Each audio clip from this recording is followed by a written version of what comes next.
Rob here with SmileFix. In this video, we're going to unbox the SmileFix kit and show you exactly how to make your repair so you can smile again with SmileFix. Let's check out what comes in your kit. First, we have some easy to follow instructions and useful tips to get you started. Here we have SmileFix Part 1. It's a base white. Next up is Part 2. This is where you get the color. Here's your color matching chart so that you can get a nice shade for your repair. Now we have some medical grade sterile tools to help you easily create your repair. Lastly, we have a thank you from all of us here at SmileFix for trusting us with your beautiful smile. The first step in any repair is breaking out that color matching chart to see which shade your teeth match closest to. Let's go with number 7 for an example in this repair. If we turn the chart over, we can see that it says for number 7 we want to use 4 beads of part 1 and 21 beads of part 2. We need to use water with a temperature between 140 and 190 degrees Fahrenheit. Let's pour a warm water into a small bowl or vessel, but be careful in this step. I recommend using 165 degrees Fahrenheit so that you don't burn yourself. Now we can add the beads. Remember, for number 7, we had 4 beads of part 1 and 21 beads of part 2. It should take somewhere between 30 to 60 seconds before your beads are ready to use. They will turn from opaque to translucent, like seen here. We're almost there, just a few more seconds. No rush when they get there though. You have a while to work with them once they turn translucent.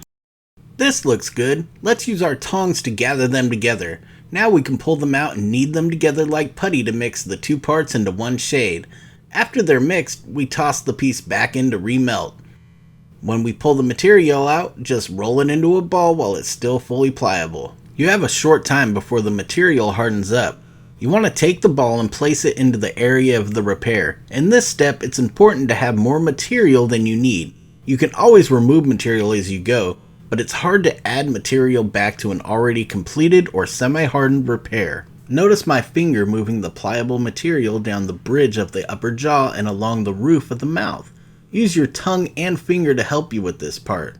Be sure to use suction against the roof of your mouth to create a retainer-like repair.